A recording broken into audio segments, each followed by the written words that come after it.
The sun had barely risen over the small town of Millstone, casting long shadows across the empty baseball field. The smell of fresh-cut grass and the echoes of past games lingered in the air as old Joe shuffled onto the field, his favorite spot in the world. His worn baseball cap, adorned with faded patches of past championships, sat snugly atop his graying head, and his bat tapped the ground as he walked. For as long as anyone could remember, old Joe had been the heart of Millstone's baseball community. Though he'd hung up his cleats years ago, his passion for the game never waned. Every Saturday morning, he'd make his way to the field, even if only to swing his bat a few times and reminisce.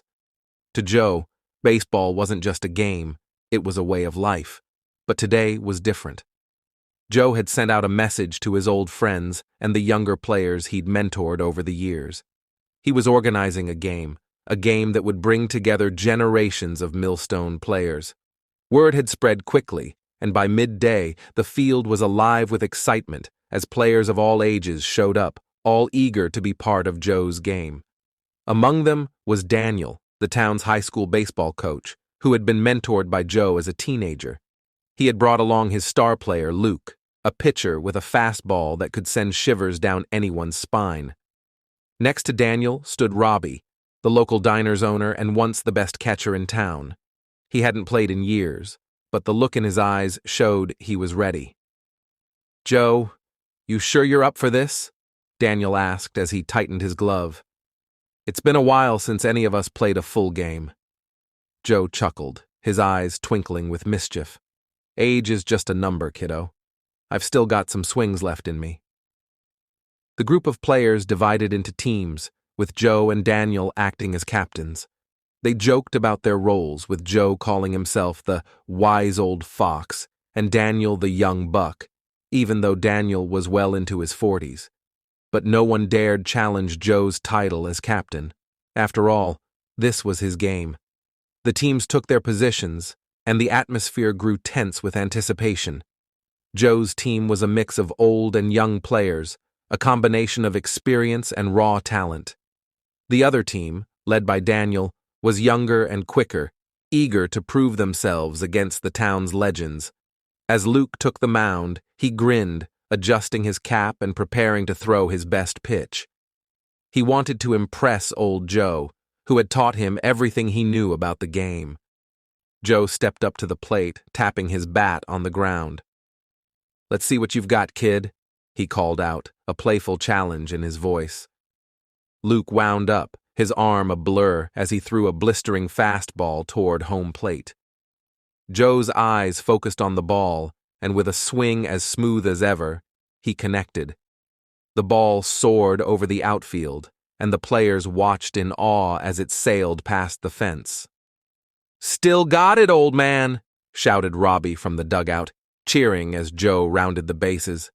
The crowd erupted in applause, and Joe tipped his cap, grinning ear to ear. The game continued, with each inning bringing a new memory and a new moment of joy. Joe's team worked together like a well-oiled machine, with the older players giving pointers to the younger ones, sharing tips on strategy and technique. Laughter and friendly banter filled the field, and it was as if time had melted away. As the game reached the final inning, the score was tied, and tension filled the air. Daniel's team was up to bat, and with 2 outs, it was up to Luke to make the game-winning hit. Joe took his position as pitcher, gripping the ball tightly. He knew this might be one of his last games, but he was determined to give it his all. Luke stepped up to the plate, his face set with determination. He'd idolized Joe for years and wanted nothing more than to prove himself to his mentor. The crowd fell silent as Joe wound up, releasing a slow, arcing pitch.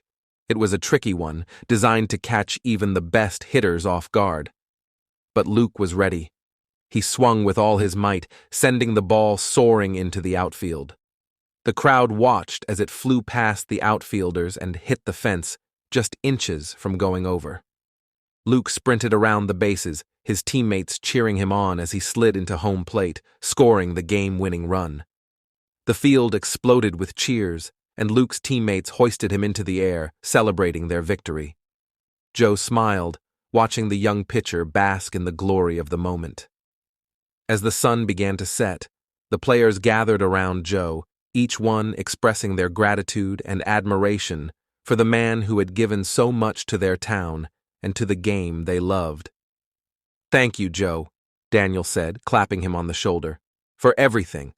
You taught us more than just baseball. You taught us about life." Joe nodded, his eyes misting with emotion. "I'm proud of all of you. Baseball might be just a game, but it's a game that brings people together.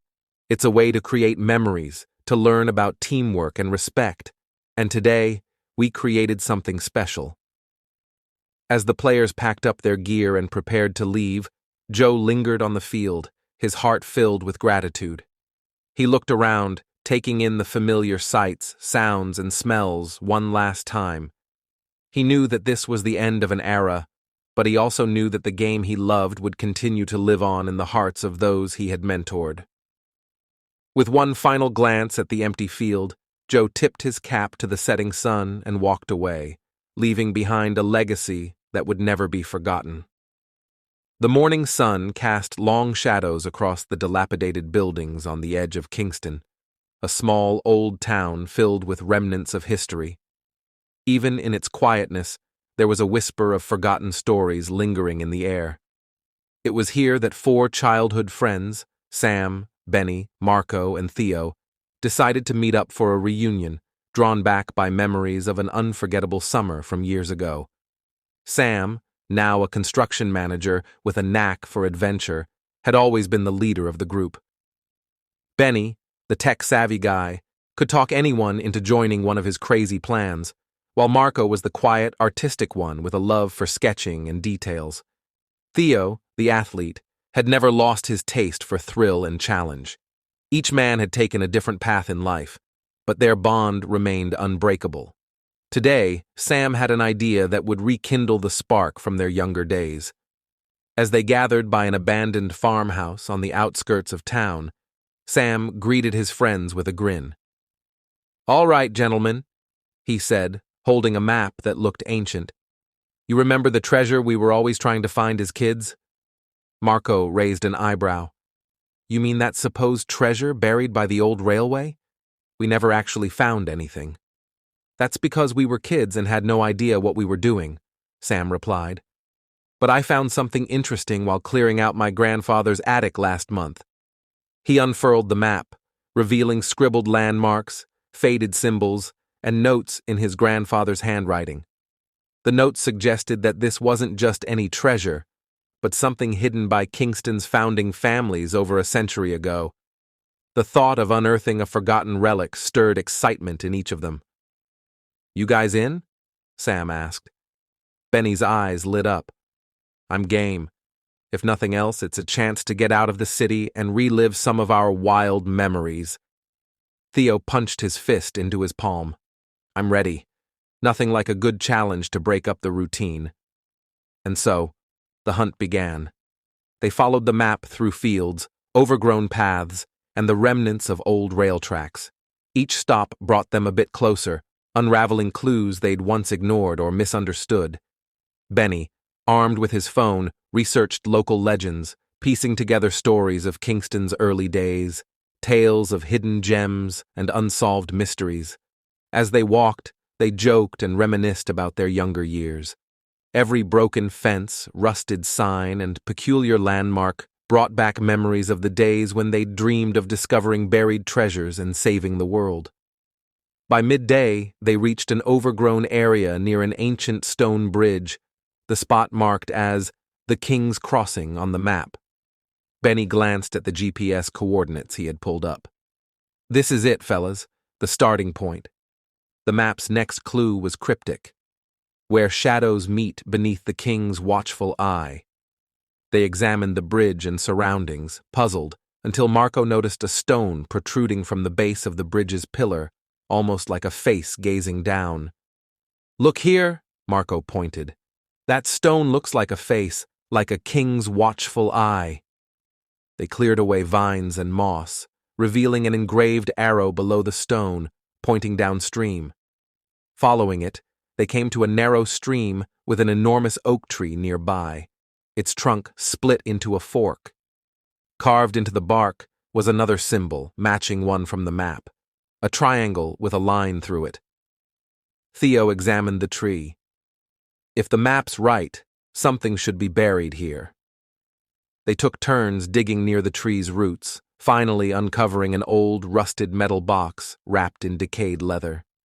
Inside, they found a small key and a piece of parchment, so fragile it nearly disintegrated in their hands.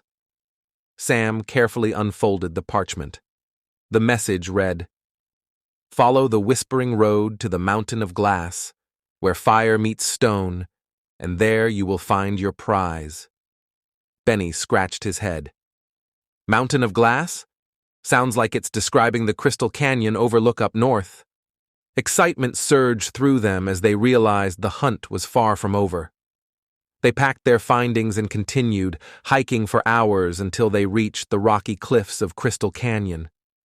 The overlook provided a breathtaking view, with shimmering quartz embedded in the rock walls, giving the canyon a glass-like appearance.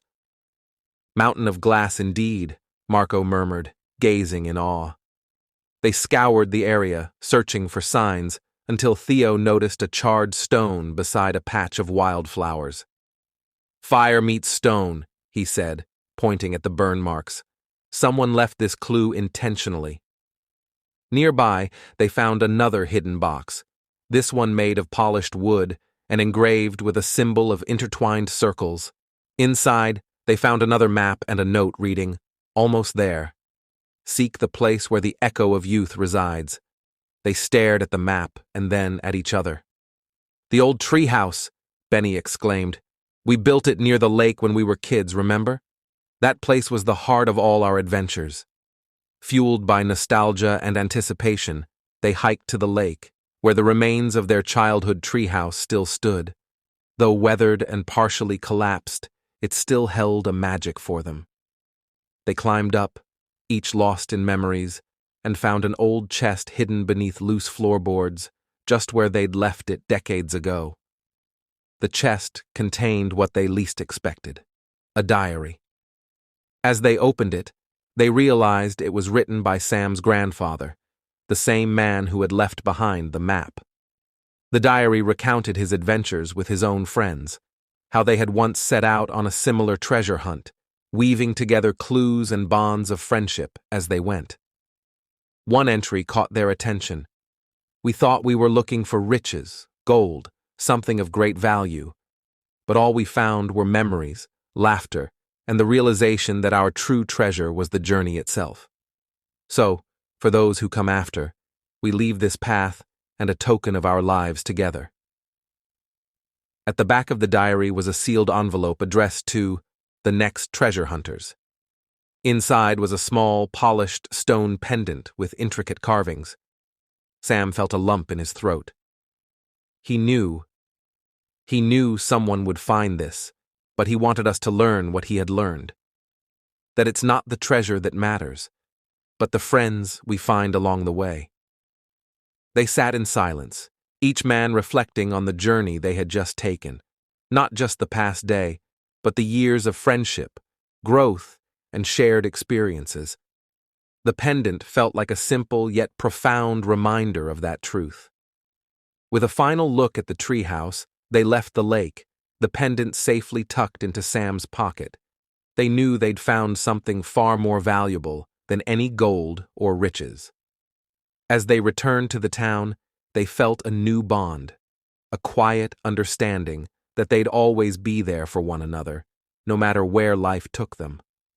Their journey ended where it had begun, but each man felt changed, enriched by the wisdom left behind by those who had come before, and with a promise that they'd carry forward the legacy of friendship and adventure. Back in town, as they shared one last laugh at the diner, Sam placed the pendant on the table. "To the next treasure hunters," he said with a smile. And together they raised their glasses, toasting not to riches, but to the memories they'd cherish for a lifetime.